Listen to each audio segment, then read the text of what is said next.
So please speak a bit slowly. Yeah. Not too fast. I'll do my best. Okay.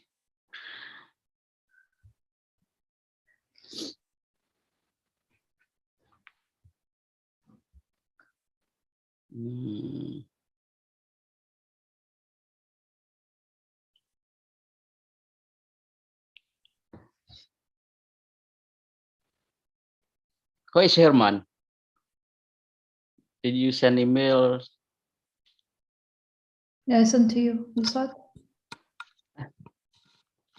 How is Herman? Oh yeah, I said to you, I sent him an email saying that we're going to have the meeting today. Today? Yeah, I said to him, he was very happy. Oh, you mean you told him that Yes. we have meeting today? Okay. Yeah. He was happy. He's okay. Okay. Enjoying his retirement.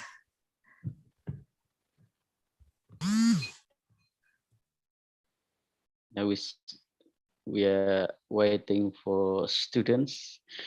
Yes. Okay.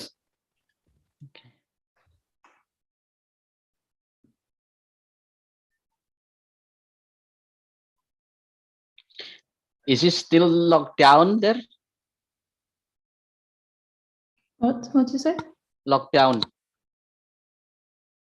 No. Avon clock. No.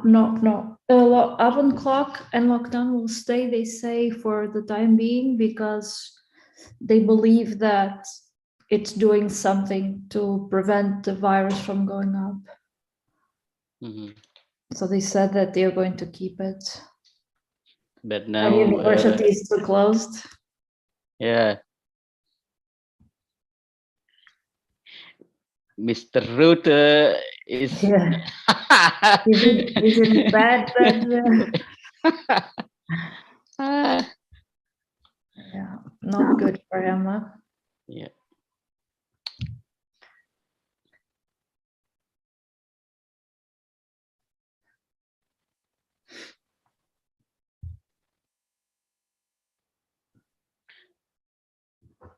So this is a public lecture, so not only one class, more than one class.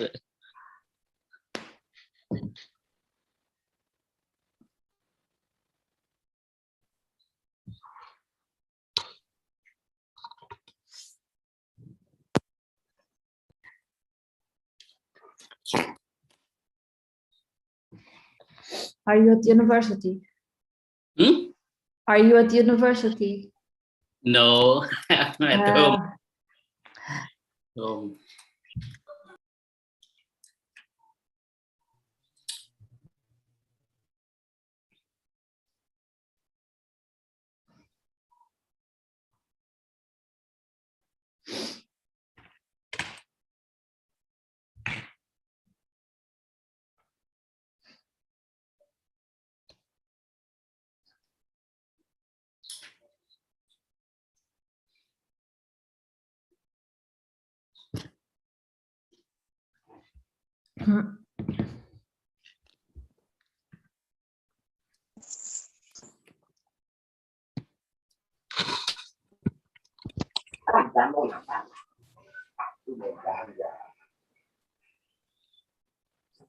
Assalamualaikum. Waalaikumsalam. Wah, siapa ini? Abdul Razak, Pak. Oh iya, Abdul Razak ya. Teman-teman yang lain belum. Harus digerakkan dong. Oh iya.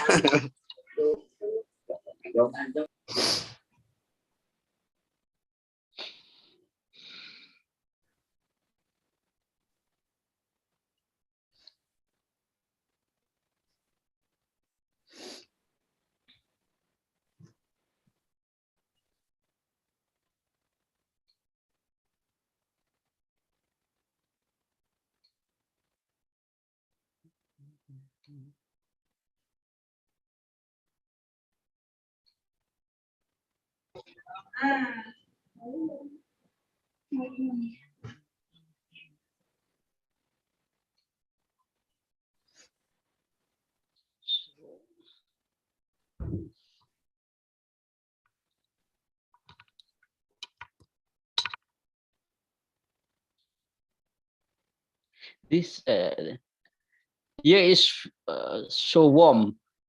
Yeah. Even though just finished raining, it's still very warm. And here is so cold, so Yeah. cold. It was really a blizzard when we now went to drive away from home. It was really strong wind, strong snow. Winter, deep winter. Wow. In Easter time. Strange Easter time. Yes. Were you also in Rabat in 2015? Did you also go to the thesis? Rabat? No. Because it was also snowing then there. When was it? 2015. Oh.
Did you get vaccinated? Not yet. Not yet. Oh, no need. Nog niet. Alleen oude mensen. They are now starting only with people of 73 years old. So now they thought that the people of our age would be vaccinated, but they are only on 73, meaning that they are running at least 2 months late with the vaccine. Okay. So, but they have a new vaccine here in Holland, a Dutch one, that they say only takes 1 shot. 1 shot. We have 2 here. Yeah. I don't know how they're going to do it, but no vaccines here. Geen prikje. Yeah. And you took 1 already. Okay.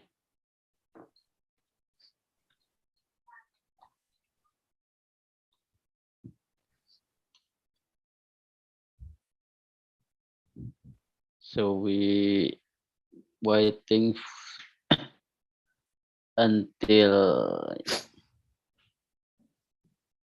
3. So 10 minutes. Berarti ada 17 sudah. We start in 10 minutes. So. Okay, good.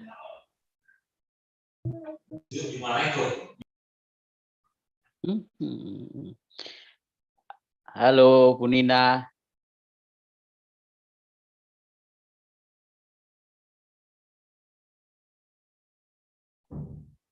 Halo, Bu Nina. Halo. You hear me? Hi, Claudia. Selamat. Good morning. Bu Nina Nice to meet you. the head of Nice to meet the Thank you very much master for program. your time to share with us, with our students. Thank you for the invitation. My honor. Very nice.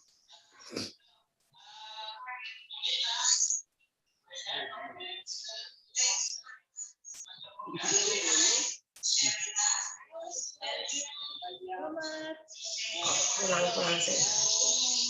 Wait. Kok putus ya?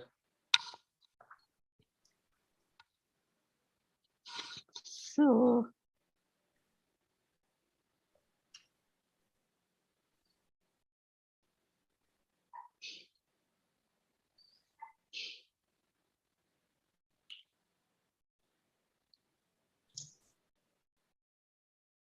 So it is still early in the morning. Yes. We were in Holland, people always wake up very early. Digi.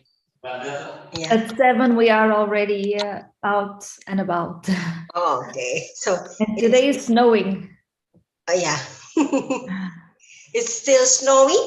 Yes, very hard. When we drove this morning to school, it was snowing hard, hard wind. It was beautiful. It was really a postcard. Okay. So is it spring or winter? Winter in the middle of spring. Yeah. Or be back to the winter. Yes, back to the winter here. Yeah. Okay. Okay. I think you can start, Pak Sunar. Okay. He has to finish his business. Bisa dimulai saja, Mas Sunar. Bisa dimulai aja nggak apa-apa. Oke. Sambil itu pengantar apa-apa gitu. Ya, aku nggak usah ngisi ya. Aku nggak ikut-ikutan ya. Enggak, ngantar dulu dong. Sedikit lah, semenit 2 menit untuk ngasih. Oke. Oke. Kayaknya delay. Suaraku delay. Delay itu.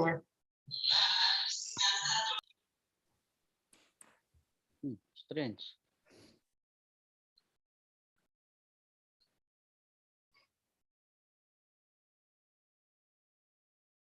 Hello, can we start our meeting? Claudia? Yes, of course. Okay. While waiting for the rest, we start our meeting. So, Assalamualaikum warahmatullahi wabarakatuh. Good afternoon, everybody, and good morning to Ibu Claudia. Goedemorgen. Goedemorgen. Selamat pagi. Selamat. Ya, selamat pagi. Morning, selamat pagi. Ya, morning. Selamat, afternoon. Thank you for accepting our invitation, and we are happy here because we have already the head of the master programs, and we have also more than 20 participants, so it's enough to start, I think. Before we start our meeting, I think it's time for Ibu Nina to give some welcoming speech. Please, Bu Nina. 5 minutes or more.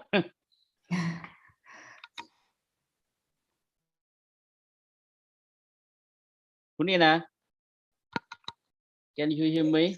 Okay. Bismillah. Okay, thank you, Pak Sunar. Okay, Bismillahirrahmanirrahim. Assalamualaikum warahmatullahi wabarakatuh.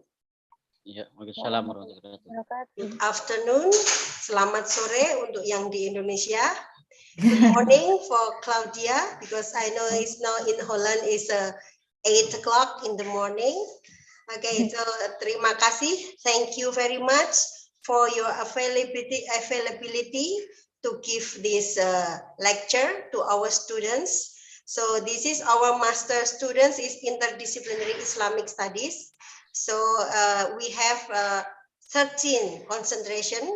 So under the umbrella of interdisciplinary, we have like Islamic counseling, social work, literacy, and library and literacy. And then we have like Islam and gender. We have also Makosid Syariah, Hermeneutika Quran, and etc. Because 13, and we have the new one is halal studies. Let's say it halal studies.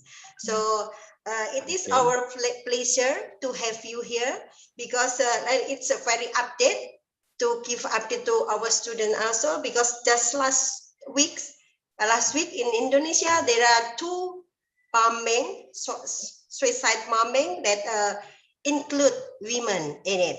One suicide bombing and one is like using gun. So there are 2 women were involved in this kind of bombing. Let's say terrorism. So I think this topic is very relevant now, and we want our students know how this issue based on your research, of course. So once again, I say thank you and welcome to Indonesia virtually. We hope someday you can come physically to Indonesia and visit us. We have another public lecture for our students. And then for my students, for my students, please enjoy the lecture. I hope you got some new point of views about women, media, and terrorism. So enjoy it, silahkan menikmati. Saya bilang menikmati, kalau menikmati pasti ada yang masuk di pikiran kalian. Jadi pasti ada memorinya. Saya kembalikan ke Pak Sunar saja, biar nggak lama-lama, tidak perlu lama-lama ya. Oke, I gave the time back to Pak Sunarwoto and Claudia, please. Thank you very much. Terima kasih. Assalamualaikum warahmatullahi wabarakatuh. Waalaikumsalam warahmatullahi wabarakatuh. Thank you, Punina, for welcoming speech. And now I think before we listening to the lecture by Ibu Claudia, let me read her short biography. So Ibu Claudia actually was my former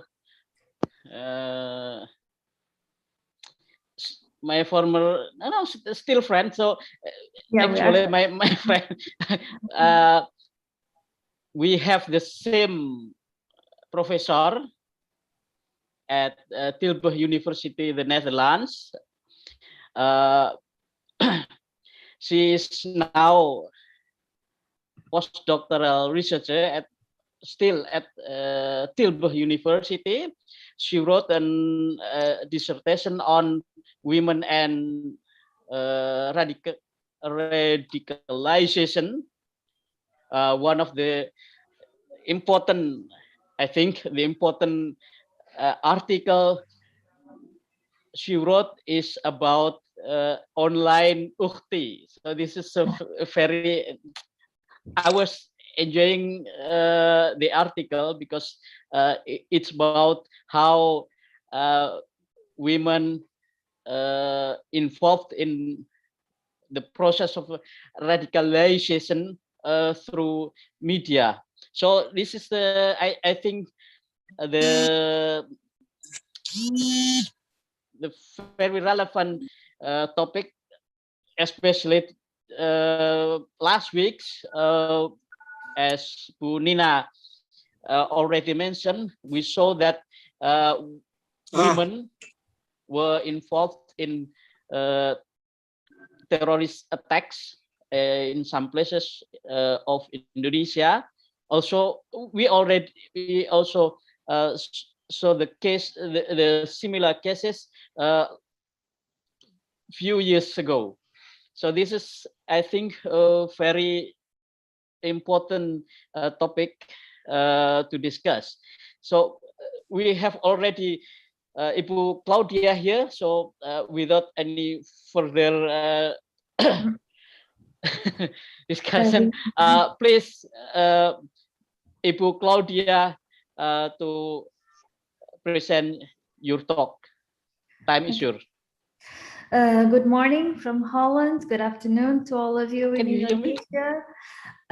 So my name is Claudia Carvalho. I think you can see my screen now that you are being is being shared with you, right? My screen. Oh.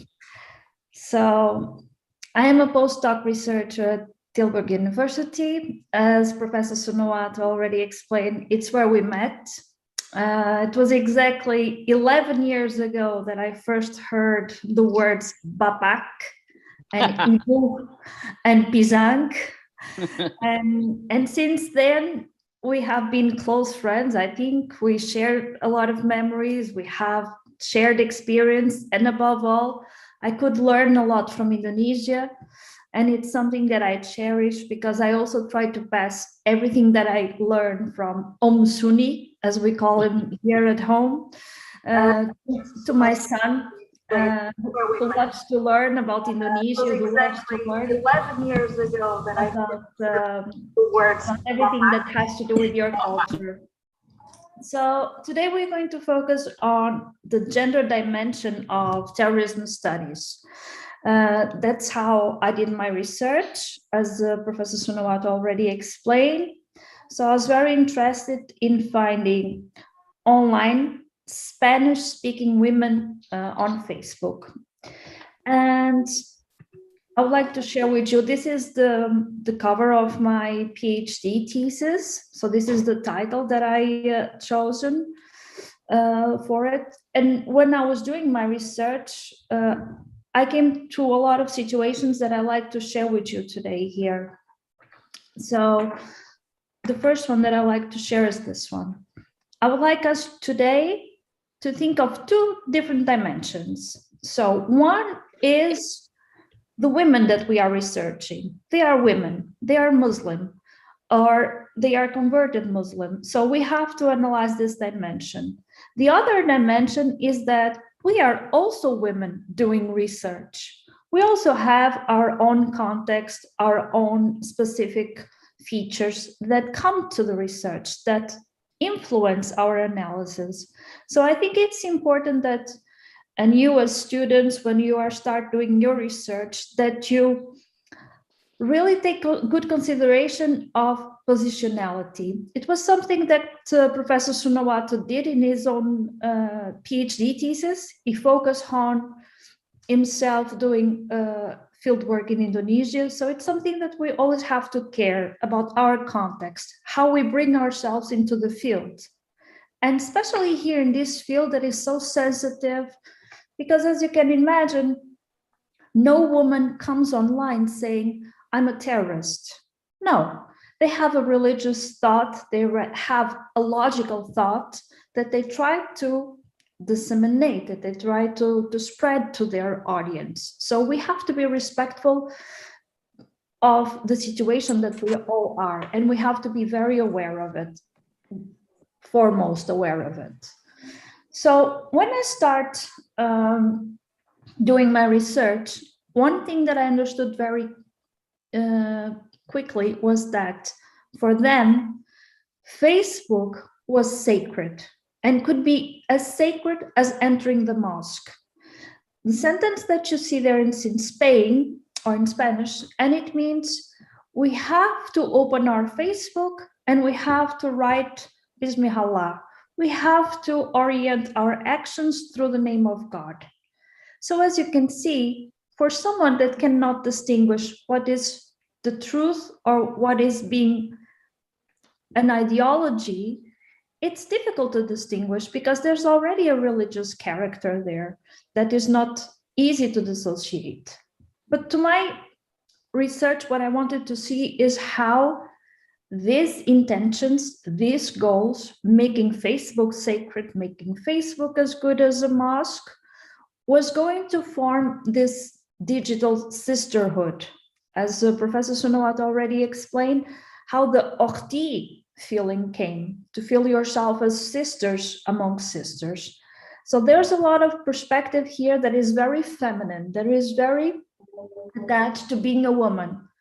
Either we speak about being a sister, being a mother, being a wife, but it was always there, that idea that we are on Facebook as women. Of course, they had another intention, and their intention was to recruit. I must say that I found it surprising when I started doing my research, how easy I could find these women and how easy they were on letting me into their world, sharing data with me. And here I make a small stop just for us to understand that in terrorism studies, it is difficult to get access to primary data. It is difficult to interview terrorists before they commit an attack or try to commit an attack. As you see in your own case in Indonesia, the people that were neighboring, the people that perpetrated the attacks now, they were saying that these were individuals that were calm, that were nice individuals. So it's not always easy to have access to them. It's not always easy to determine that they are terrorists. So for that matter, it was very important for the first time to have access to this data. And because I was a woman, I could engage with them directly. They were open to me. Think with me, if I was a man, gender engagement rules would say that these women could not talk to me, not even online. So because I was a woman, I had this privileged access to them. I could see them, I could speak to them directly, I could share their contents. So that's how my research started. Of course, and I mentioned there were ethical questions, because I'm speaking with someone that, although she defends that she's doing the right thing, technically, legally, we know that they are committing a criminal act. So it's difficult for us as researchers, and all of you are doing your master's, so you are start your research. It's difficult to guide yourself through a right path when there is no yet a path. When I started, digital ethnography was also starting. So there was no map to say what was right or what was not right. So I needed to try to tackle it myself. I need to define it myself. So that's also one of the things that I did in my last article. This is my last article. The book is here. I usually don't put the post the picture of the book because I don't think that's exactly what I would have chosen, but it is here. This is the book. It's very interesting if you guys want to see it.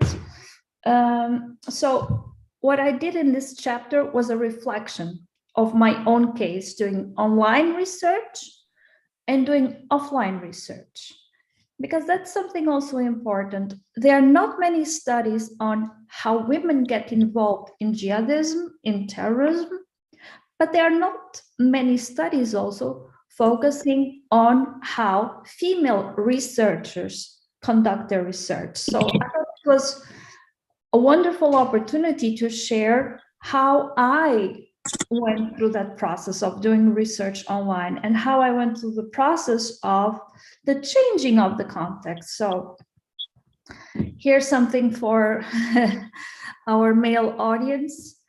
So when I decided to do offline research, I wanted to go to Spain. Of course, it's what I was doing on my research. And I wanted to go to the area of Barcelona, Catalonia, where most of the affiliated extremists were. So as you can imagine, online, I'm a woman speaking with other women. It's easy to get this access at the beginning. It was nice to have this access. When we go offline, I am a woman trying to interview male Salafi imams. So it's not so easy. It was already not easy most of the times to enter the mosque. So besides being a researcher, I'm also a wife. And my husband was with me at the time, and my son. And my husband is a football coach, is a football trainer. So I did what you may call sample by convenience. So I would ask my husband to go in front to contact the imam, explaining that he was a coach, football coach, and to see if that would open us the door. So of course it did, because there's also the other thing that we already talked today. It's about the context. In Moroccan context, which is the most represented group in Spain, it's the Moroccan group. They are very keen about football. They love football. So it was a point of contact to start a conversation, to speak about football, to speak about players. So after that, I could gain their trust and they would give me interviews. I must say that most of the imams that I spoke, I still have contact with them. So we established a good relationship. That's also important for you when doing your research, that you have good relationships in the field, that you are very transparent about your research, that you are very transparent about your goals. So as you can see there, as a non-Muslim female researcher online, sometimes I had difficulties still, because some women would like me to convert online, some women were not keen on talking, whereas offline, because they could see me, because I had my husband present, my family present, it was easier for me to gain access to this data.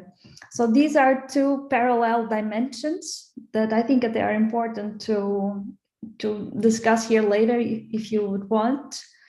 So what happened was, after I came back in 2015, we started to have more ISIS activity. This created dilemmas with the university because of ethical procedures. And then in November of 2015, we had the Paris attacks. So after the Paris attacks, the university was very worried, if I may say so, on the consequences of doing sensitive research. So we decided that it was no longer possible for me to interview people, to speak with women directly engaged in jihadi activities. So also the other side is that these women now, they understood that they were being subject to research by police. So they didn't want to be discovered because they started to see the consequences. People were being arrested. So they started to be more careful. And most of them started to have public Facebook profiles. So they were not easier anymore to interview, besides the fact that I was forbidden to do it. But even if I wanted to do, I could not see them. I could not find them anymore on Facebook because their profiles were now private. So I decided it was a good time to go for new methods of research. So I had the profiles that I had collected. I had done some snowball sampling, which is from one profile to search for the others. So I was changing my research because the context was also forcing me to change my research. And so I decided to invest my time also on social network analysis. We are going to see in the front. One thing that I would like to point out is that when we change methods, and when we have to change methods, which was my case, it's not always easy. And for example, when you start assessing the profiles that you have to understand that you are labeling them, giving them categories. And you have to make sure that these women are actually fitting well that criteria that you want to use to label them as jihadis. The picture that you see there is a clear example. If you look at the picture, you see a smiling woman, seems a nice woman, seems open in the picture, friendly. In reality, you are looking at one of the most successful recruiters in Spain. She herself, she was a maid at the hotel. She had already recruited more than 40 women to take to Syria, many of them young women. So as you can see, if we are looking at these profiles online, we quickly dismiss them as, okay, I don't see any signs of religious features. I don't see any signs of violence, violent pose. So I'm going to give it as a negative. In this case, it would be a false negative because she was actually very active online. So one of the things that we have to be very aware, it's a very sensitive subject. we cannot rush in. We have to have criteria, we have to have a secure method, and we have to filter those methods and those profiles very well and very ethically. Of course, there are also the opposite. There are also the false negatives that we think, oh, it's not a jihadi profile, has nothing to do with it. But then when we start observing them closely, we see that they are. And how do we do that? So how did I do that? Social metadata. So on Facebook, I would look at photos, tags, comments, likes, all those situations where you can analyze who are the people that they are interacting with, what are the dynamics of their relationships. And by doing so, it's almost, as I say before, reverse engineering. You can start building up again profiles, especially of these women, that actually are involved in these activities. So another thing that you can also see here in the example are another source of criteria that I had was to determine if these women had migrated to Syria or to Iraq. So this was one of the very rare pictures sources that I could find where someone was actually posting from the location. So as you can see, she even praises the situation where she is, and she speaks with other people about it. So these were the kind of glimpse that I had of these women. But I continued to search further because there was more evidence that these women were present. For example, in cultural products. So we leave the religious part and we go for the cultural products. So as you can see there, there's tea, there's bread, there's what seems to be olive oil, typical Moroccan, if you want tea time. And usually it's presented by women. So we know there's a glimpse of a woman there. They must be there. The same as here, the typical Friday couscous that usually is cooked by women, made by women. So as you can see, they are image that you can infer that women are there, that they are present in these networks. And that is very important because by knowing that they are present, we can start to define their roles. Another activity that is very important. What are the roles of these women? So I have been talking to them. I knew what the intentions were. I knew the meanings. And now I could transform my new method of research to answer another question. What were the roles of these women? What were they doing there? Were they just as wives, as mothers, or did they have important roles? So here you can see a little more specific on my research. At the end of my sample gathering, I had 352 profiles. These profiles are conservative. Conservative means that I really took good care on confirming that they were consequently, coherently, constantly producing jihadi materials or actively defending jihadi materials. So I had a strict criteria to actually define them as so. As you can see, there are many ties that they have that connect them to other jihadi elements. And that was very important to the reveal of these women. So actually, in the whole Spanish-speaking network, and this includes obviously the men, so men and women, the women were 46 in this network. 90% of them live in Spain, in France, or Belgium. But they come to Facebook speaking mainly Spanish in between them. I must say that France has always been the country where you have bigger representation of women involved in jihad. And that is a question, of course, that can always be analyzed on why. So the proportion of women on the network is 13%. Which is interesting because all the other studies that tried to account how many women were in the networks, they came to similar conclusions. So The representation of women in jihadi networks is always around 10–15%. And that is important for us to know, to qualify. But I would like to make a stop here for us to reflect.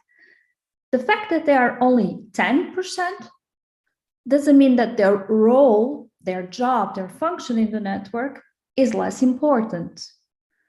So that is another data that we have to include, because as we can imagine, women within the Moroccan, the Spanish culture, they have an importance that cannot be underestimated, especially in terms of the jihadi networks.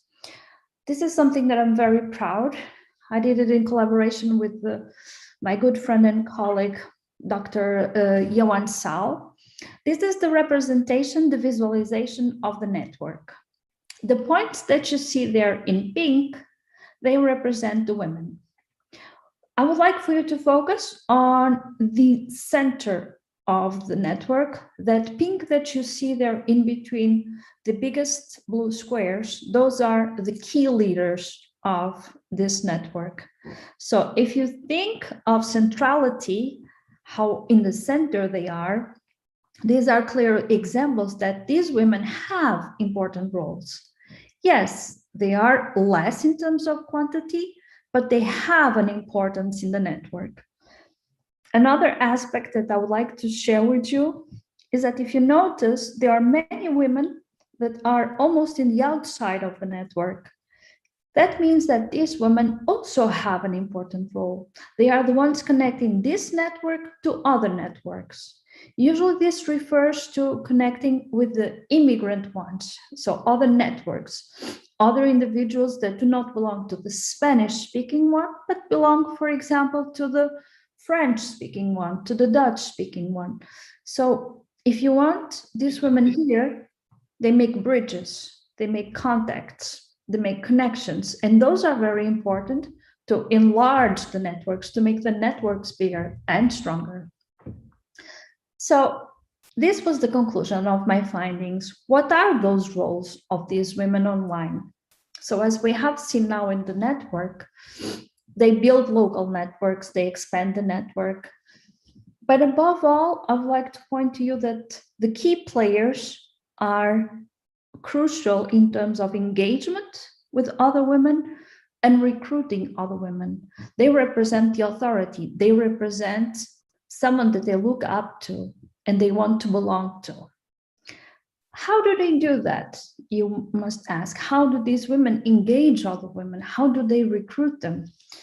I passed through the experience myself where they would try to groom me into, they would try to convince me of their objectives.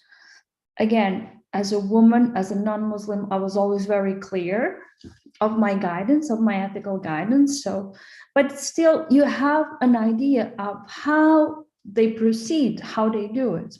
So they do it in three aspects. We are seeing here the first one. They believe in educating other mothers. And mothers here has an ample significance. So what I mean here is that anyone can be a mother, any woman can be a mother. The same that maybe some of the women that we have today here with us in the audience, they feel as mothers to their nieces, to their nephews, to the sons of the daughters of your friends, that general sense that we have of motherhood. That is what they were trying to do. And they did it very cleverly, using media, using videos that create bonding, videos that create emotions, feelings. So for them it was important to share these videos. For example, the video on the left, I've seen it pass through different language speaking networks. So for you to see how viral these videos were, how important they were to spread the message. The second one, the other aspect on how they engage on recruitment was nursing jihadi children. So fostering the idea, promoting the idea that children need to be raised in this environment. There you see a mother, she's Tomás Perez, she's Spanish, converted Muslim. She married a Moroccan jihadi. And in 2014, she decided to depart to Syria together with her children because she saw it as the best fit to continue their education as jihadis.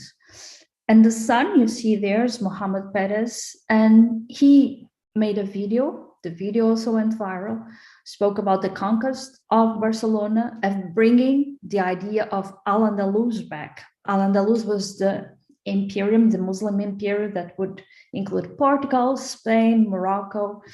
So these were their objectives: to come back, to expand, to conquer. And as you can see here in this image, this is a screenshot from his Facebook.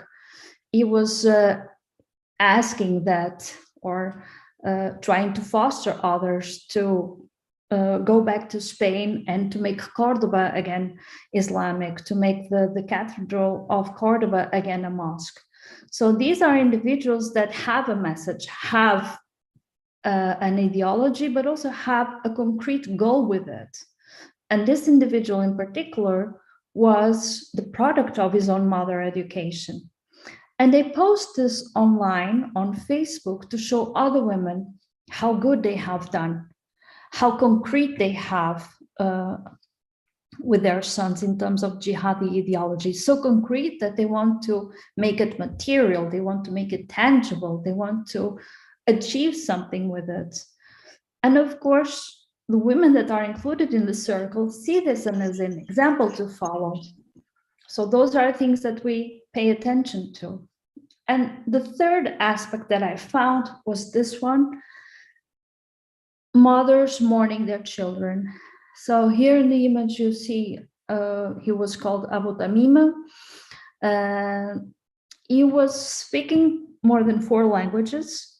And for that, he was very popular, if you forgive me the word, within the IS Daesh organization. He would make a lot of videos for them, and he became very popular. But he died in the summer of 2014. After he died, his mother started to mourn him on Facebook. And the mourning for her was never to condemn her son's choices or attitudes, but by the opposite, to defend what he did, and attributing it a lot of symbolism, a lot of engagement, and bonding the other women in her pain. So usually you see women speaking about the disgrace it was to lose a son to this situation. In this case, it's the opposite.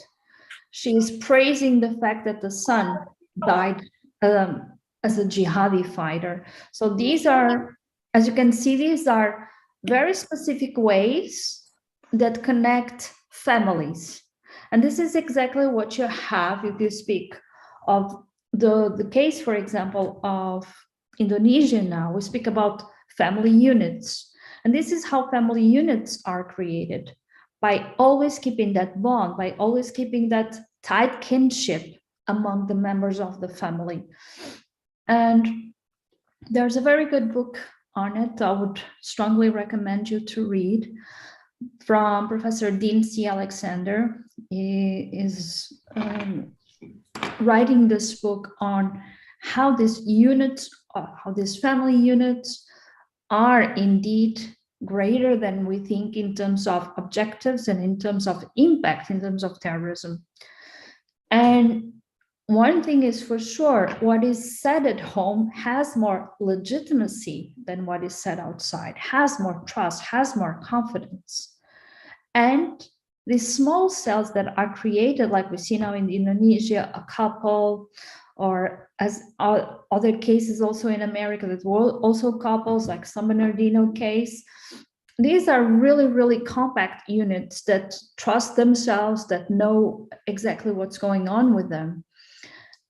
Also, the other side of it is that, as Professor Alexander explains, when it comes to disengagement or de-radicalization, going away from the jihadi atmosphere, it is very difficult, because inside of your own home, your echo chamber is saying that jihadi atmosphere is the best.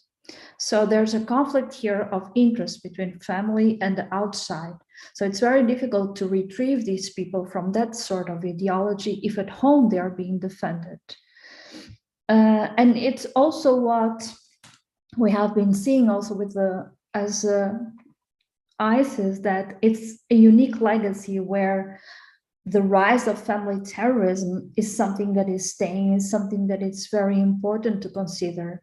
I also saw it in my own case study, not only the women, but the family women. So they constructed a family, they kept the family in context and in contact with their jihadi activities. And many times you see that units that would attack were brothers, were very close kinships, cousins. And also another dimension that I think it's important to speak is that while, for example, they were online, while they were in Syria or in Iraq, this online connection, this family connection would be even more powered by the distance, by the mission that they thought they were developing. So what I mean to say is that being online only fosters more this idea of being involved in a jihadi network. So for me now, it is important to share with you that contrary to what we may think, these women have important roles. They have active roles, they have leadership roles, and above all, they are the center of the families, they are the center of the networks.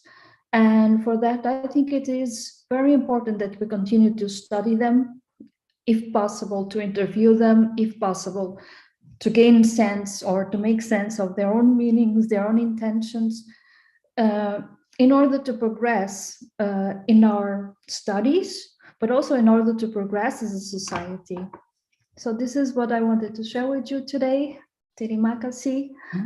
I hope that you enjoyed, and if you have questions, please do let me know.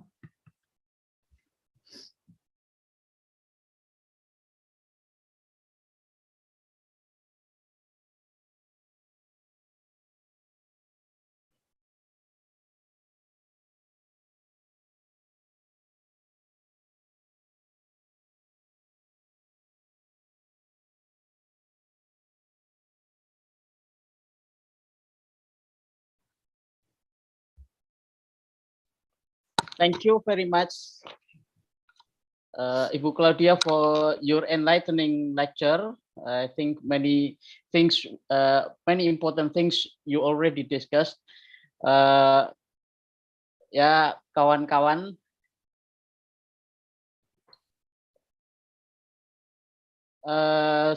Ibu Claudia sudah menjelaskan banyak tentang risetnya, tentang bagaimana perempuan berpartisipasi di dalam proses radikalisasi secara online.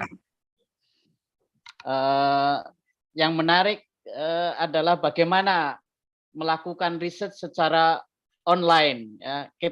Ternyata yang dilakukan oleh Bu Claudia ini tidak hanya online sebenarnya, tetapi juga offline, dengan mempertimbangkan posisi wanita atau perempuan sebagai sebagai researcher dan perempuan sebagai objek. Jadi objeknya perempuan, peneliti perempuan meneliti perempuan.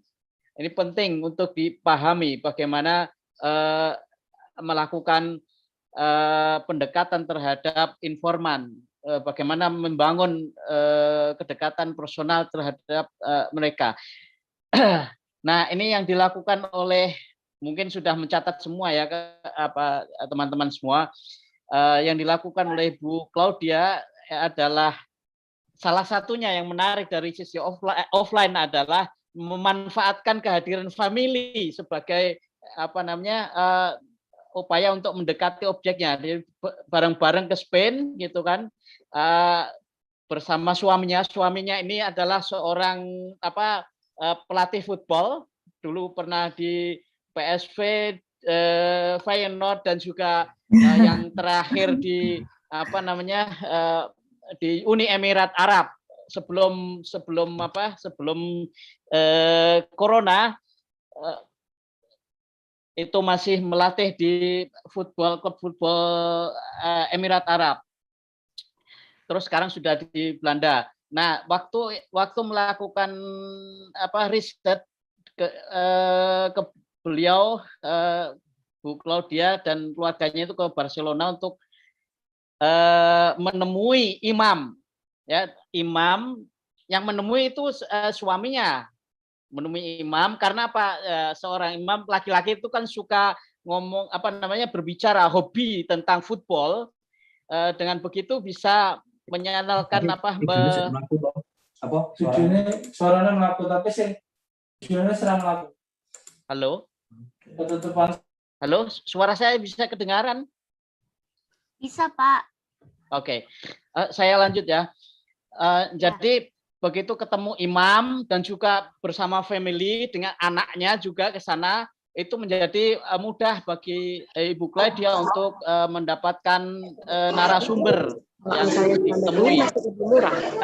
Dan juga dengan bersama sama family kan mereka kan non muslim ya, Bu Claudia dan keluarganya kan non muslim, itu ada harapan ketika bertemu sama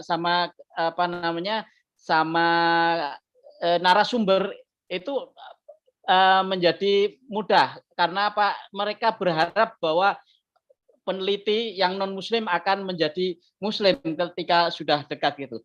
Tetapi konteks itu ternyata berubah ketika ada penyerangan bom di Barcelona tahun berapa saya lupa tadi ininya ya.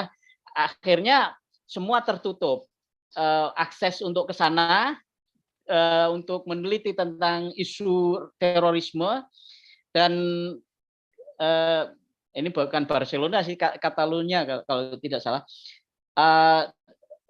Dan kemudian akhirnya Bu Claudia fokus pada bagaimana online riset itu dilakukan dengan melihat bagaimana aktivitasnya tadi.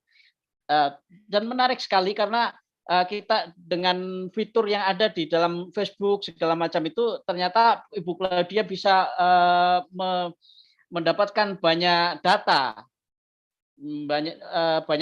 karena apa yang mereka lakukan mulai dari sharing sharing video, sharing foto segala macam, komentar segala macam. Ternyata banyak hal yang bisa didapat di situ.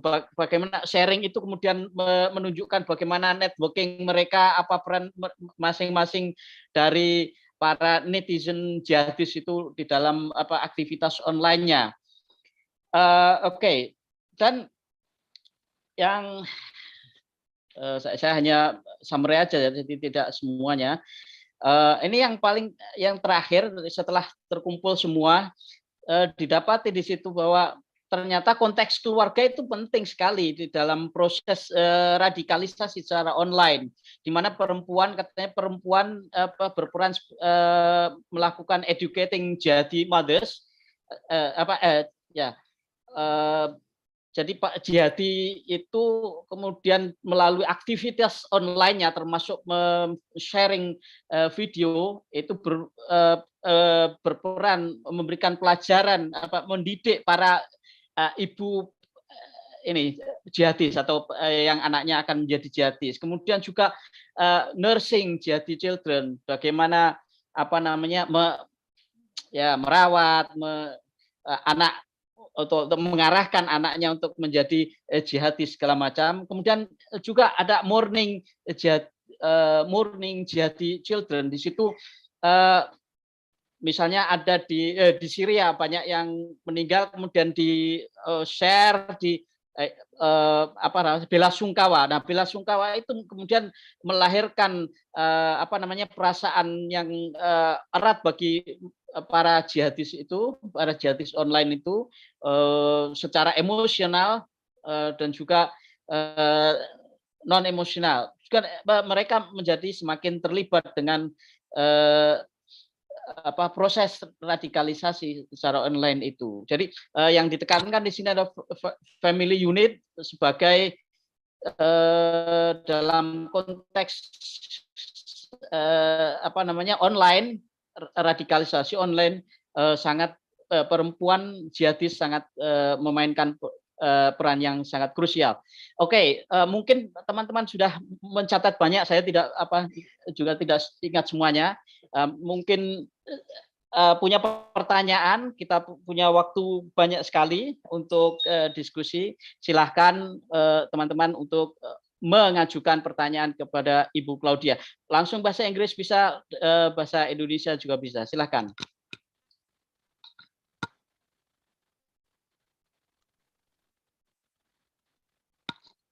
Halo, silahkan.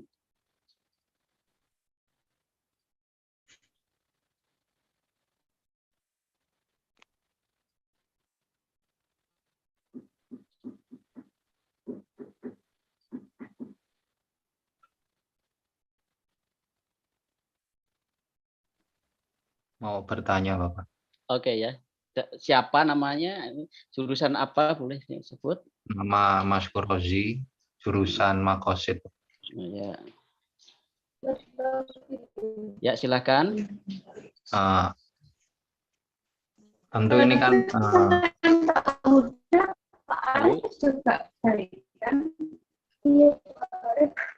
ada suara bocor, Pak.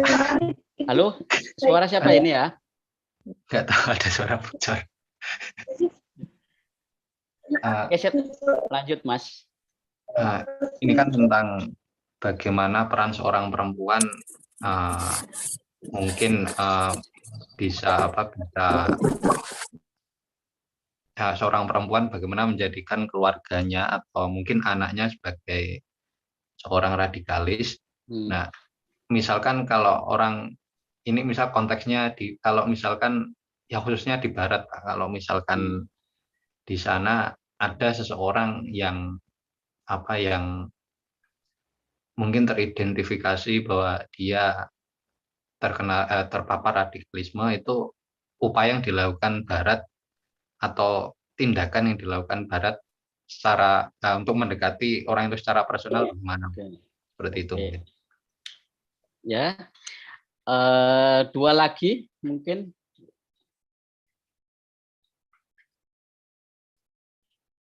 Ada pertanyaan lagi yang lain? Mas Rozi sudah. Silahkan bertanya. Boleh ditulis juga di kolom tulisan. Ya, silakan. Perkenalkan, nama saya Rohit Manese, prodi IIS, jurusan IPKP. Pertanyaan saya sih, pertama, apakah dalam keterlibatan perempuan ini kan kita sudah tahu bersama bahwa jaringan-jaringan teroris ini kan berdasarkan dengan ideologi dengan konservatif dan sangat-sangat patriarki. Nah, apakah dengan kemunculan perempuan ini bisa membuat bahwa mereka menjadi pemimpin dalam jaringan-jaringan teroris ini? Itu. Baru kedua,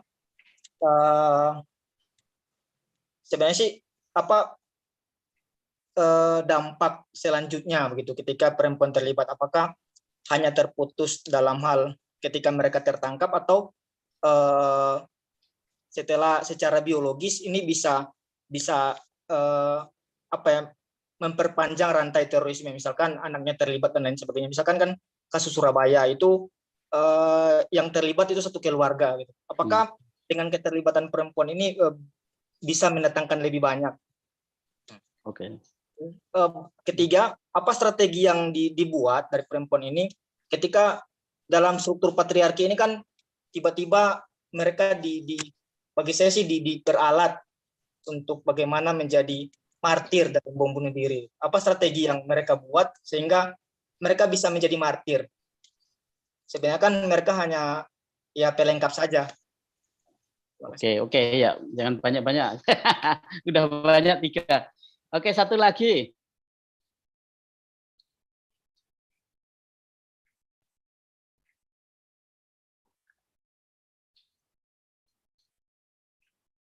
Halo, ada lagi?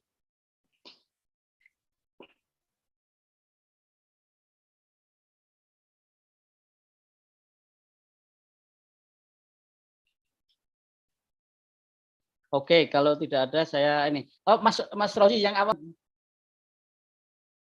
Halo. Penanya yang pertama tadi. Mas, halo. Iya, Bapak.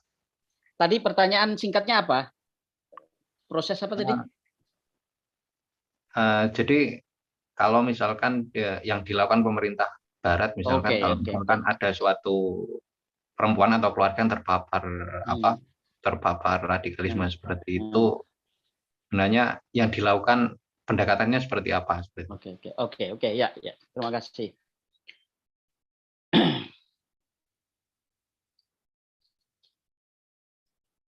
Halo, Ibu Claudia.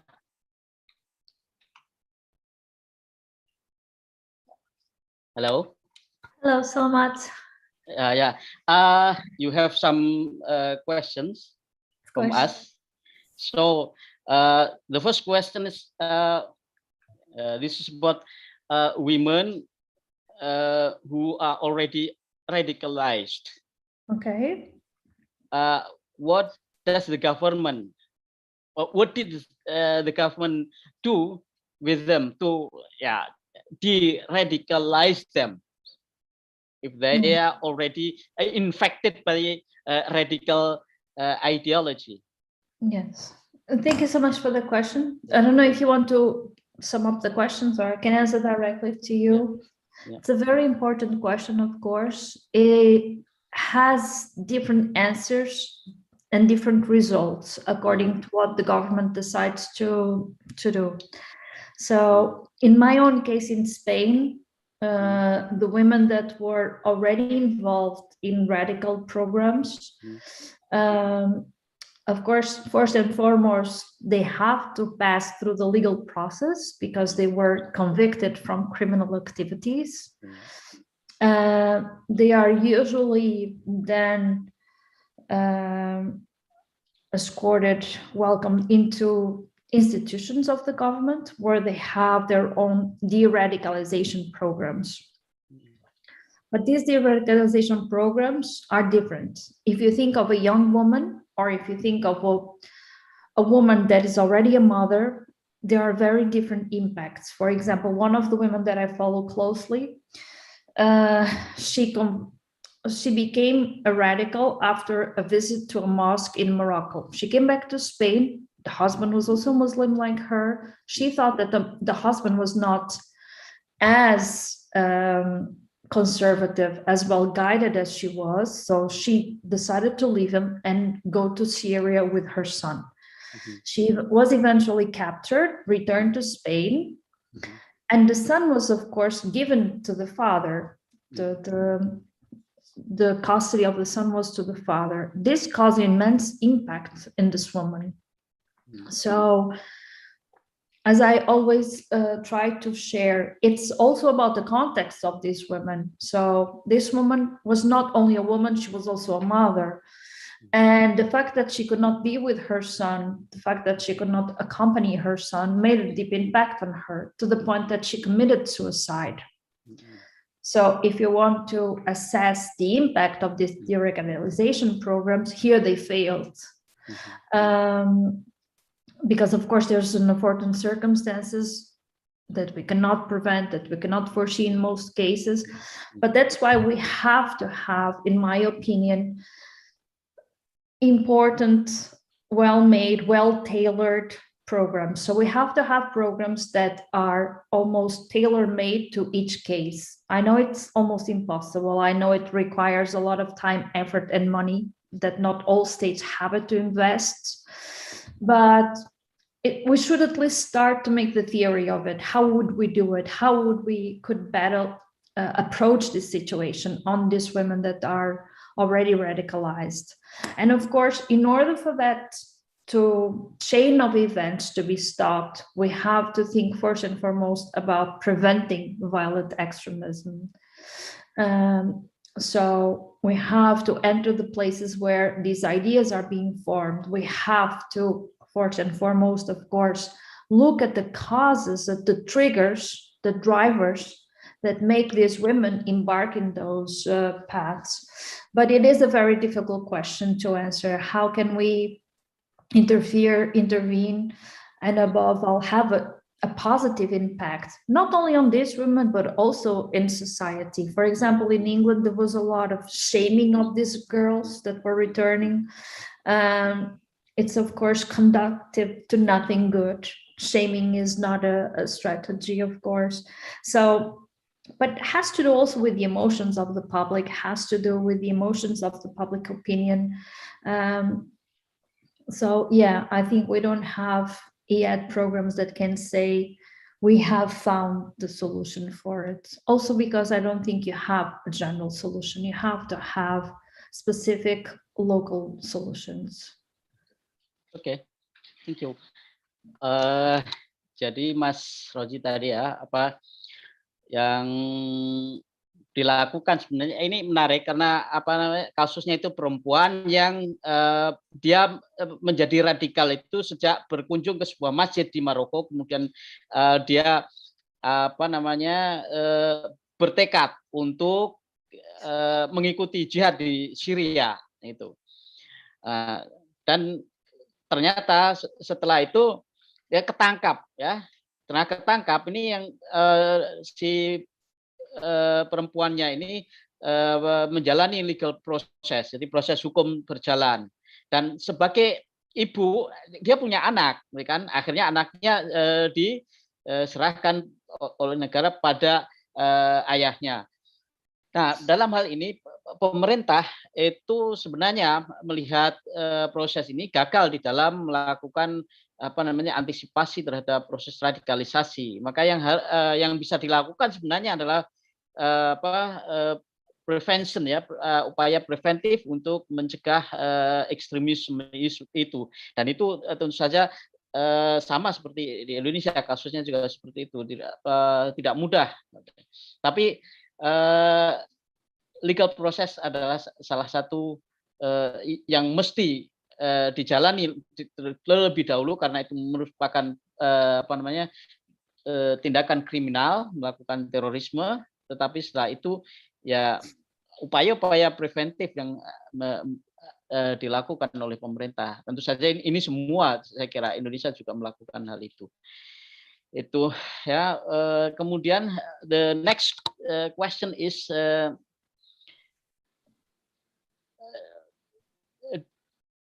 did female jihadis after successful in becoming a terrorist, yes, play a significant role in extending their the terrorist networks, even and then what is the strategy of female jihadists to become martyr? Okay, yeah. Okay, I think that's a very interesting question. So as we saw, the women have a very clear objective. They want to expand the network. They want to. One of the things that was most striking to me was even before considering the ultimate goal of being involved in a terrorist attack, they were positively involved in making the difference as women. So they didn't want to be considered as a second degree element. They wanted to be a full-fledged element. And that included, of course, and that includes, of course, being part of a terrorist attack. So that's always on their mind, because that will mean that they have an equal position as male partners in the network. So that's something that they aim at, they want to be part of. We see it now in Indonesia with a woman involved in a terrorist attack. Of course, here you also can consider what is being involved. It's being the mentorship, it's organizing all the logistic, or it's being the person, the individual that actually detonated the bomb, that actually detonated themselves. So depends here, of course, on how you want to evaluate the role. But in this case, if you evaluate the role from the perspective of granting logistics, granting individuals, granting ideology, all the steps that lead into, if you want, a detonated bomb, they were very much involved and they were very much keen on being part of it. So that is how they were involved. It was now also a case in Tunisia for the first time that the woman perpetrated a terrorist attack. So it was the first time that in Tunisian soil a female could have that role. So it's something that we are seeing also changing, the role of women, the function of women. And it's something to be very, very observant of, because so far women are being dismissed as, okay, they will not do the material part of the terrorist attack, but now we are seeing that they are doing that, they are being part of it. So we have to be observant of that and do not, again, dismiss it as that will not happen. No, that can happen and has already happened. But as I say, it's also important to see that it's not only the material result of the terrorist attack, it's also all the steps, all the process that leads to it, that these women are involved. They are involved in promoting, in defending it, and being part of it, of course. Okay. Jadi menurut ini apa Bu Claudia, menarik karena perempuan yang menjadi jihadis itu ternyata juga punya, kalau dalam bahasa saya itu ya semacam mau berkompetisi dengan apa laki-laki jihadis untuk menjadi ranking first rank gitu. Tidak mau menjadi layer pertama di dalam melakukan jihad. Dia harus menjadi apa namanya juga pengen menjadi benar-benar leader gitu, leader di dalam proses ekstremisme ini, proses ya radikalisasi. Jadi ada apa namanya upaya untuk itu. Nah, sementara mereka sendiri tentu saja punya peran yang beda-beda ya. Ada yang menjadi melakukan mentorship, menyediakan logistik, dan juga ada yang menjadi martir tadi. Nah, itu yang bisa kita lihat dari secara apa yang dilakukan oleh perempuan untuk menjadi martir, itu bisa kita lihat dari apa yang mereka lakukan secara material. Jadi apa mereka sudah melakukan apa? Jadi tadi itu melakukan mentorship, melakukan logistik, menyediakan logistik untuk jihad segala macam. Tetapi yang lebih dari itu, kalau kita mau meneliti adalah melihat bagaimana langkah-langkah penting di dalam apa namanya langkah-langkah yang mereka upayakan untuk melakukan sesuatu. Apa yang kemudian mereka lakukan setelah ya memperoleh katakanlah mereka sudah ikut di dalam jihad itu yang bisa dilakukan sebagai peneliti ya kita jadi tujuan akhir mereka itu bisa kita lihat dari apa yang mereka lakukan secara bertahap, apa yang mereka lakukan dan menuju kemana yang mereka lakukan itu. Misalnya mereka memberikan apa namanya tuntunan kepada anak, ibu untuk bagaimana apa namanya anaknya itu menjadi jihadis, dan nanti setelah itu apa yang terjadi terhadap anaknya dan seterusnya. Jadi itu cara menelitinya. Oke, kita lihat ada beberapa pertanyaan online ini.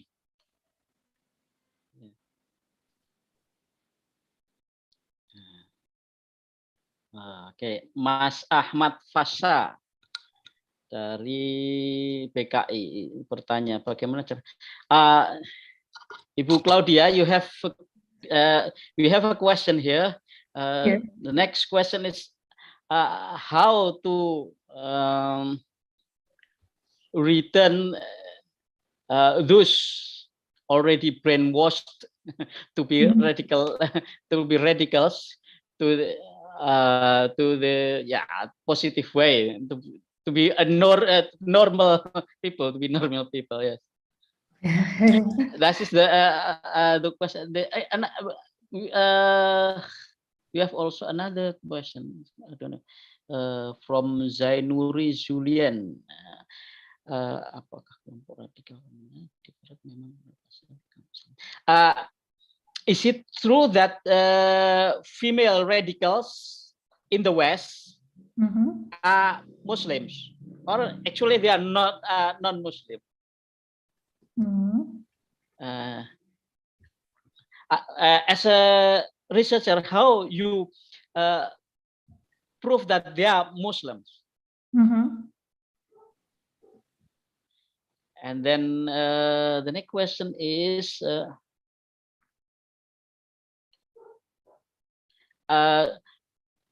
is their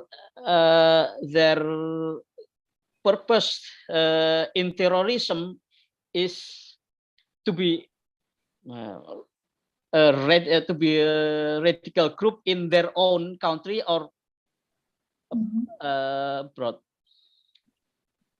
And then we have also, so we collect all questions. Okay.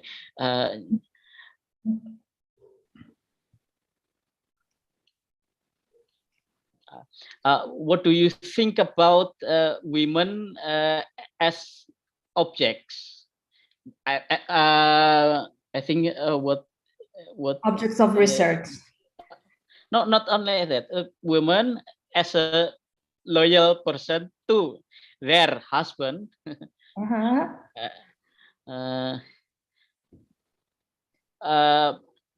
So, I mean, their husband use them as an object to avoid government's control of terrorists. Makes sense. Okay. Yeah, that's all. Okay. Yeah. Thank you so much for all your questions. Yeah. They're always very interesting and very different approach, which I also think it's very nice to have them. One thing that I would like to speak when we talk about returning jihadis is that, as we have discussed here already, there is not yet a perfect solution, and I don't think there will ever be. We are all humans, we are all different. Every one of these individuals had a different path of radicalization, had a different experience when they went to Syria or Iraq. So we have to find somewhere a middle ground where we can find a positive approach. I think has to be a localized approach, has to be within the country. And within the country has to be then within the context of the person. So if you want, we would zoom in the radicalization program until we found the solution that fits that person. I also think that keeping these individuals in camps is not a positive solution, because the camps, besides their very deteriorating conditions, they foster even more, they nurture even more this idea of extremism, because you still sit in a group where most of these individuals still echo these ideas, still spread these ideas, still defend these ideas.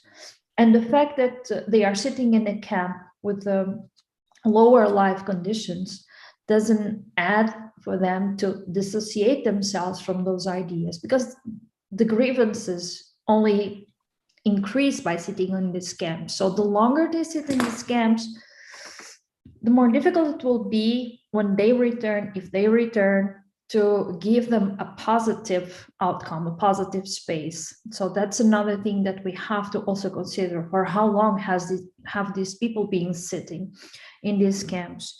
So again, my idea is that we have to search for local answers in terms of making positive returns, and above all, positive returns and integrations in society.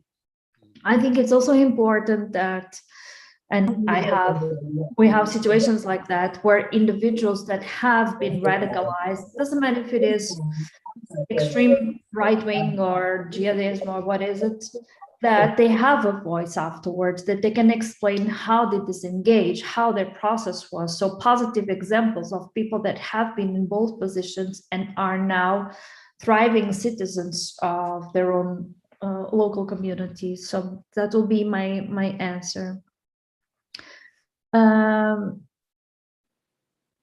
It is when you are doing online research, of course, the authenticity. Who is the person behind the screen? Who is the person that I'm talking to? Are they exactly what they say they are? So, of course, it is difficult. The same that is difficult if you do face-to-face interviews. It's difficult to know if the person is not omitting facts, embellishing their stories. So deception is always part of our research, and we get to understand when we are being in that situation of deception, the longer we are in the field, the longer we know the subjects of the field. So the longer I knew these women, I saw their comments, the more evidence I had of what they were or were not. Because they also search for coherent, consistent, frequent messages. The media is their weapon. So we can see through that they are really affiliated to that ideology. One thing that to me was very interesting, especially because Professor Sonowato and I were included in the ritual cultural group in Tilburg, was that for many of these women, you needed to write the Shahada. So you need to do the proclamation of faith, of Islamic faith, or you needed to make a video and post it on Facebook. So that was also a way to distinguish the different kinds of Muslim people that you have in the group.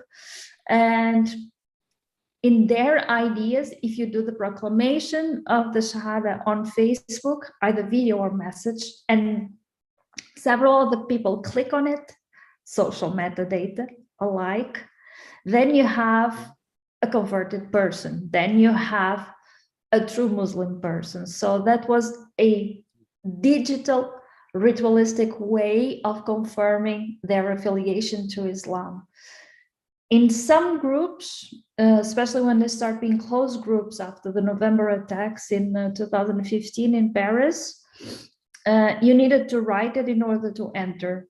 So if you didn't write it, you didn't enter. In my case, I never wrote it, so I was denied access to them. So again, we see researched women and women in research. So they were also trying to see how authentic I was, how true I was. So this is the other side of the research dimension. So it's not only us as researchers confirming their identity, they also want to confirm our identity, and that's an interesting dynamic. About the radical groups wanting to be a presence in their country or abroad, I believe that the radical groups usually have very territorial objectives. So their prime objective for most of them when they were in Syria and Iraq was to expand and conquer in the territory there and proclaim the caliphate as the institution that was ruling it. And then the idea was to expand it further to their own home countries. So on the group that I was studying, Spanish and Moroccan, the idea was to go back and to revive the Al-Andalus, the idea of the old Muslim imperium in the region.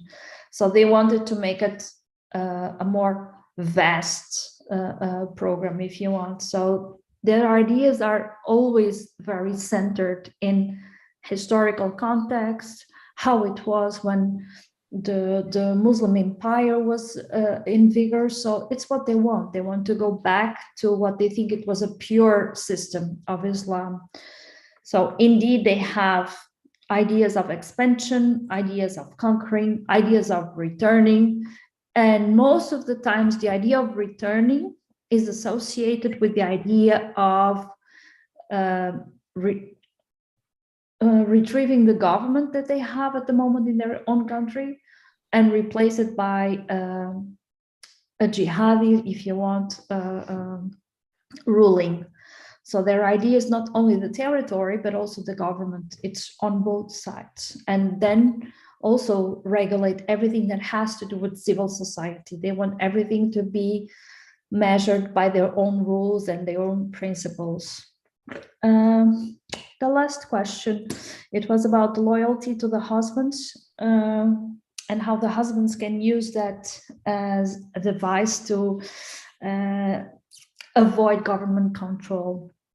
So in this case, it's very interesting because I saw women that were searching for their own agency. They wanted to be, they were self-empowering themselves and empowering other women. They wanted to be their own fighter, if you want, their own person. They were claiming their own agency. It was never a question of for them to be loyal or obedient to the husband. By the opposite, because in the example that I gave before, this woman found that the husband was not loyal enough to her jihadi principles, so she divorced him, she abandoned him. So it's the other way around. They had a reason to be or not in a wedding if they didn't think that the person would fit their jihadi ideology. So yes, of course, there must be cases where these situations occur, that they are being used to defy government control because they are women, they are not going to be seen, they are invisible, they are not an active part of society. But in my case, what I saw were women that were actually trying to make that their own function, their own roles. They were the ones in charge, not the husbands, not the fathers, because also that question, some of them were still young or minor or not married. So their loyalty, if you want, to the father or to the older brother was also here not important if they were not part of their group, of their ideology. So it is very important to also express that situation, that women were consciously searching and advocating these principles. They wanted to be part of it in their own right, and not because they were wives or because they were daughters. So that, I think, it's also very important, the agency of women. Oke. Ya. Jadi jawaban Bu Claudia adalah untuk bagaimana apakah mereka benar-benar muslim atau non muslim, memang susah untuk itu. Tetapi dalam konteks online itu bisa dilihat bagaimana koherensi dan konsistensi di dalam aktivitas online itu, ada koherensi dan konsistensi ya. Misalnya mungkin ya saya bayangkan itu bagaimana dia selalu mendiskusikan jihad itu secara konsisten dari sudut pandangnya itu sendiri. Koherensi pikiran tentang jihadis dan strategi-strateginya misalnya seperti itu. Kemudian di dalam profil media sosial itu sendiri juga bisa dideteksi tentang bagaimana dia menyatakan diri secara online dengan syahadat dan sejenisnya seperti itu. Juga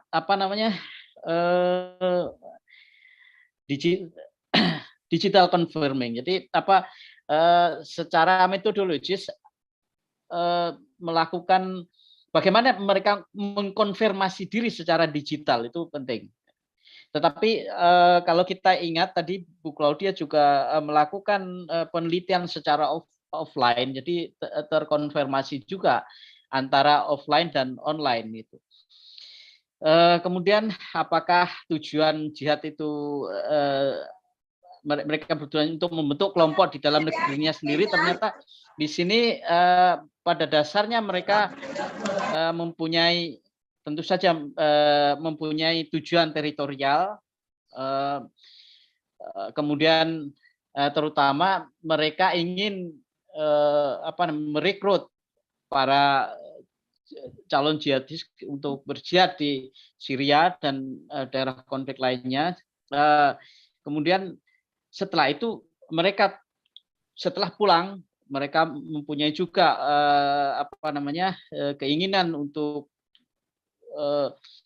meneruskan perjuangan itu di dalam negeri, misalnya dengan membangun wacana tentang khilafah segala macam, yang berurusan dengan pemerintah tentu saja itu. Kemudian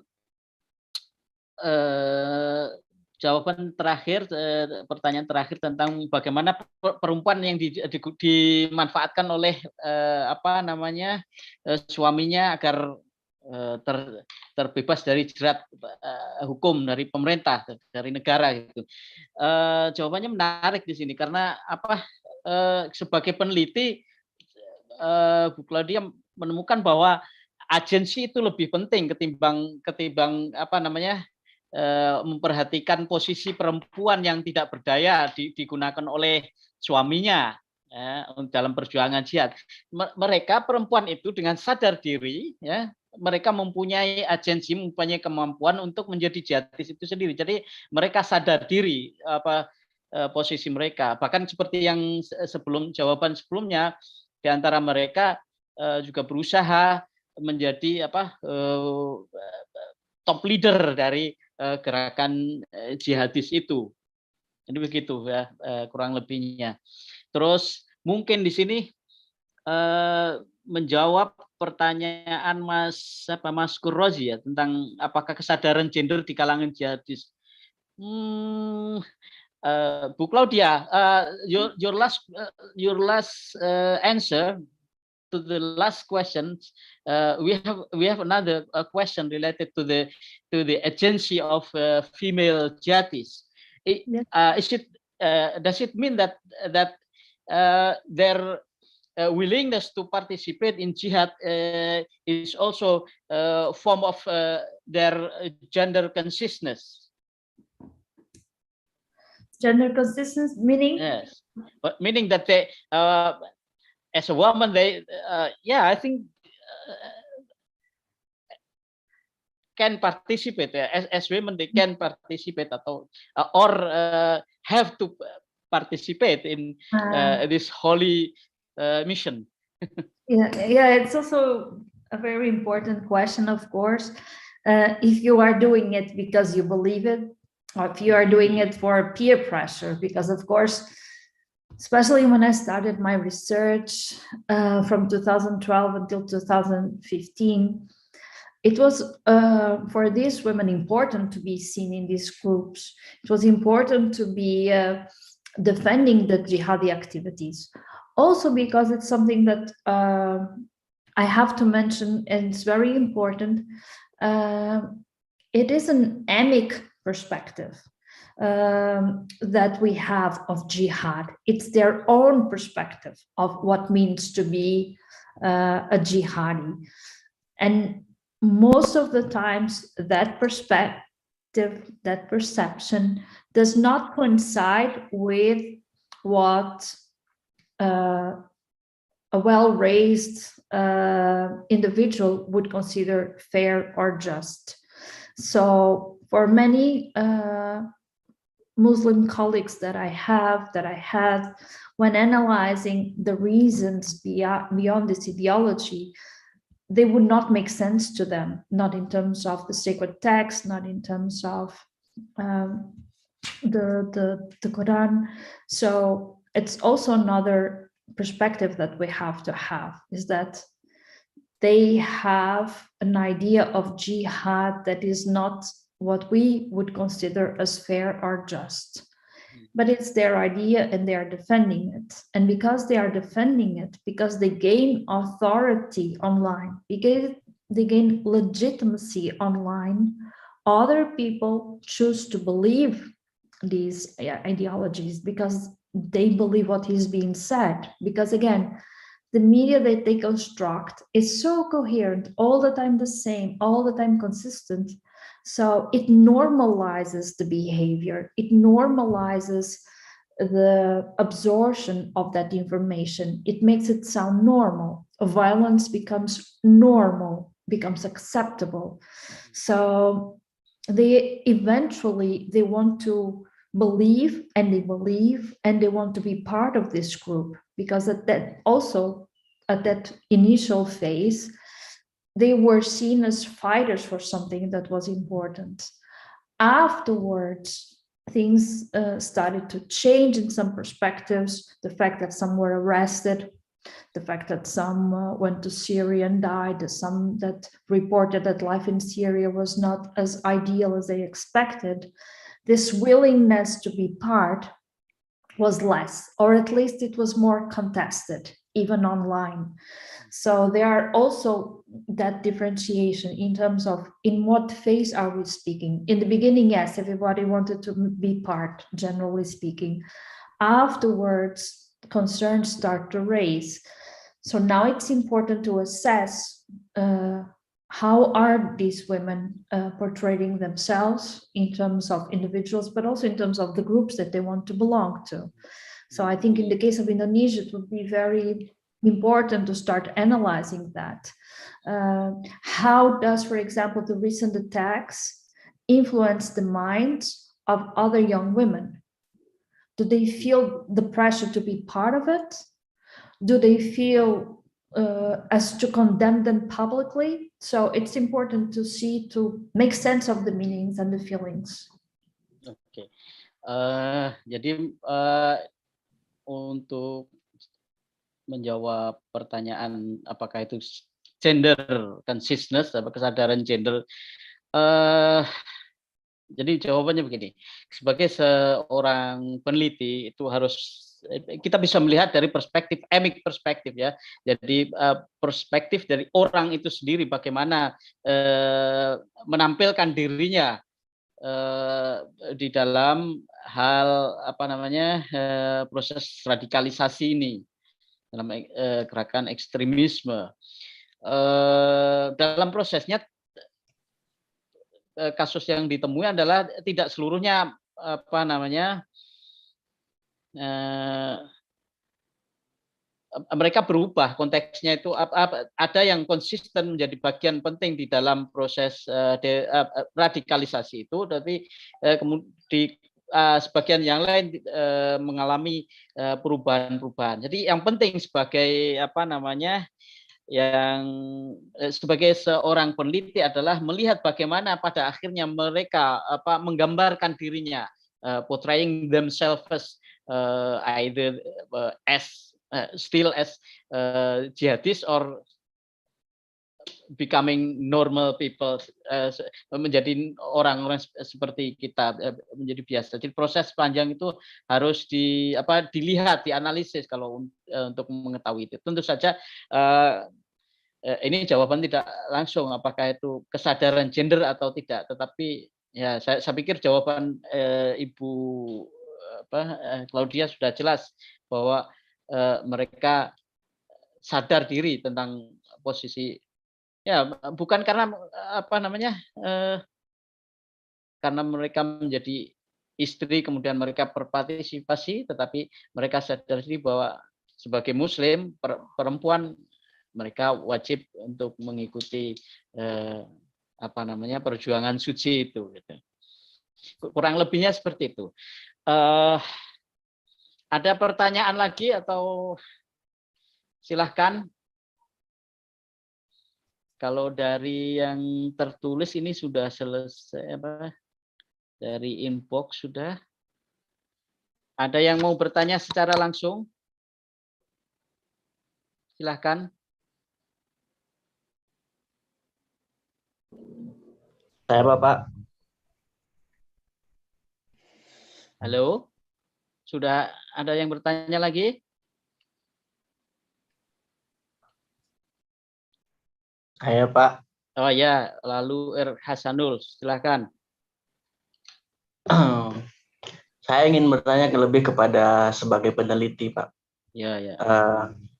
Kita di Indonesia ini, apakah bisa melakukan penelitian dengan tema seperti itu? Nah, jika iya, lalu bagaimana? Adakah batasan-batasan yang perlu kita perhatikan ketika ingin meneliti dengan tema teroris dan hal-hal yang lain seperti itu? Mungkin lebih kepada kiat-kiat yang bisa diberikan oleh Bu Claudia sendiri, bagaimana pengalaman ketika beliau meneliti atau tentang women dan media teroris tadi itu. Segitu aja, Pak. Tadi kan sudah dijelaskan lagi. Tadi kan sudah, bisa nggak? Oke, saya tanyakan dulu ya ke Bu Claudia. So Ibu Claudia, there is question about whether it is possible to make research on terrorism in Indonesia, and what steps should be taken to do research on terrorism. I think this is very important for my students. Yes. Yes, of course, there are several cases of colleagues doing already research of terrorism in Indonesia with field work, with interviews. If I'm not mistaken now, one of the biggest examples also from Jessica Stern. She was also doing research in Solo. I have to confirm, but I think I'm not saying it wrong to you. And what is the name? Jessica Stern. Oh, Jessica Stern, yeah. I think the Mind of the Gods. I think she was in Indonesia doing field work, and I think she did field research and interviews in Solo. So it is, of course, possible to do research anywhere's field to work, anywhere you can. Unfortunately, I must say, find subjects for our research. One thing I would strongly recommend to all students is to make sure that you are fulfilling and respecting and following the ethical guidances, one of your university, but also of your country. Because, for example, in my case, when I was doing research, I was researching female Spanish women, female Spanish jihadis, sorry, in Spain, whereas I was doing research from Holland. So the framework in Spain and the framework in Holland in terms of what is a jihadi activity are not exactly the same and can affect your position as a researcher. So you need to be very aware of what the government in Indonesia says about what is possible or not, about what university says is ethical or not. So those should be main concerns of anyone conducting research on terrorism, independently of where you are. Plus, you have to also see what are the digital ethical guidances of your own university also to conduct research online. If you can interview, if you can have participation, or you need to be just an invisible observant. So those are questions that need to be asked before to prepare your work. And yeah, of course, not only I think it's possible, but I think it's recommendable to do that research, to do that really thorough ground research. And in the case of Indonesia, because we speak about different locations, islands, we speak about access, physical, geographical access to certain points, I think it would be, again, very recommendable to do it. And those who live there, you that live there, you have this privileged position to be able to travel, to circulate. And another very important aspect that enables your research is the fact that you speak the language, or you speak the different languages, or you speak the dialects. In any case, that is very important. It's also what happened with me, knowing Spanish, knowing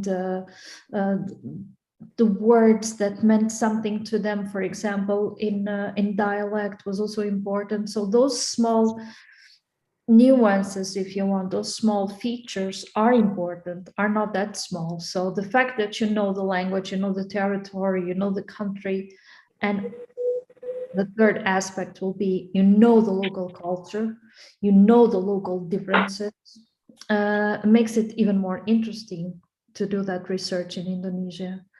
And especially if you can do it in terms of gender research, would also be a very interesting case to follow, especially now, especially on the case like Professor Dean Alexander mentioned on the family terror networks, how these bondings are interfering in Indonesia, and why now, and what are the causes that are now promoting those attacks. So yeah, I think it's a very good idea.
Oh, I think Pak Sunar is leaving.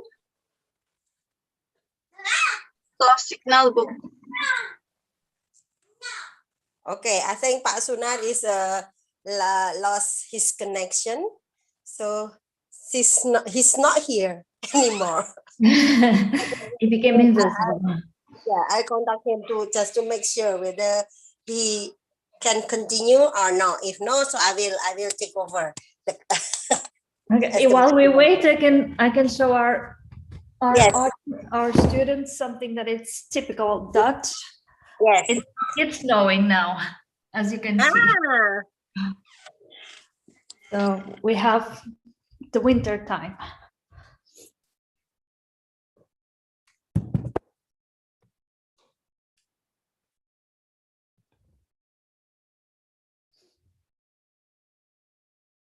I'm waiting for his response. Okay.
Finally.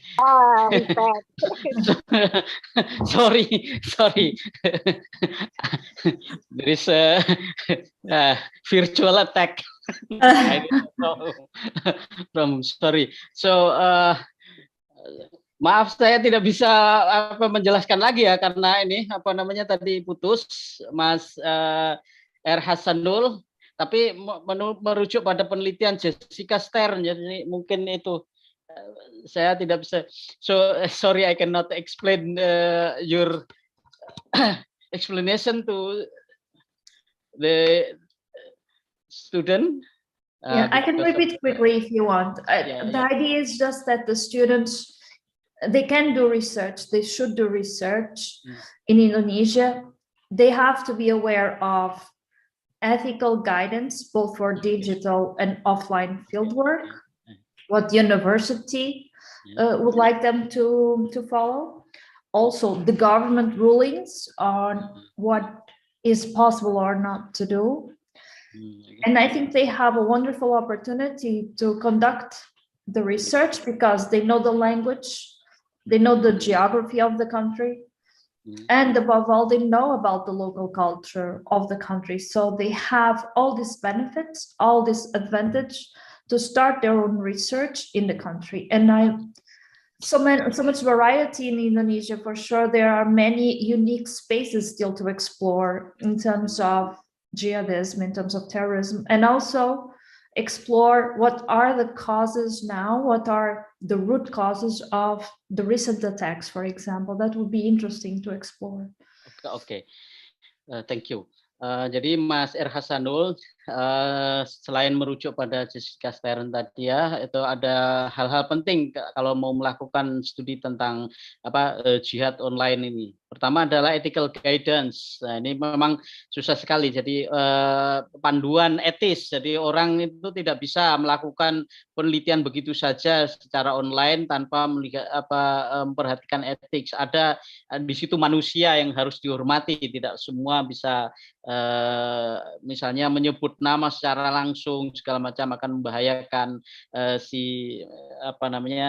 informan segala macam, itu harus ada. Setiap penelitian pasti ada itu. Terus melihat juga government rules. Jadi kalau di Indonesia itu kita bisa minta case bank atau minta izin penelitian ke case bank berkaitan dengan keamanan segala macam, tentu saja. Dan juga harus diperhatikan bagaimana local culture, budaya setempat itu menanggapi isu-isu tentang jihadisme segala macamnya, tentang geografi. Jadi yang ditekankan tadi sebenarnya local specific. Jadi tidak bisa kita samakan antara Eropa dengan Indonesia, katakanlah tidak bisa. Jadi ada yang sama tapi juga ada yang spesifik untuk masing-masing wilayah geografis di dalam kasus jihadisme ini. Itu yang perlu diperhatikan oleh para peneliti. So we already reached the end of the session. We from the faculty, the postgraduate program, would like to thank Ibu Claudia for your willingness to enlighten us with your lecture, and then also thank you for participants. Terima kasih atas kehadirannya. Mudah-mudahan ini jadi bermanfaat untuk penelitian atau juga memberikan perspektif baru kita tentang bagaimana melakukan research, online research tentang jihadisme, yang tentu saja banyak hal perlu diperhatikan. Thank you again for Bu Claudia. Terima kasih. Terima kasih. I think it would be nice if Professor Nur Hadi can participate, but unfortunately he is very busy with his position as a director, so he could not attend this lecture. Again, terima kasih semuanya. So thank you. Assalamualaikum warahmatullahi wabarakatuh. Bye. Waalaikumsalam.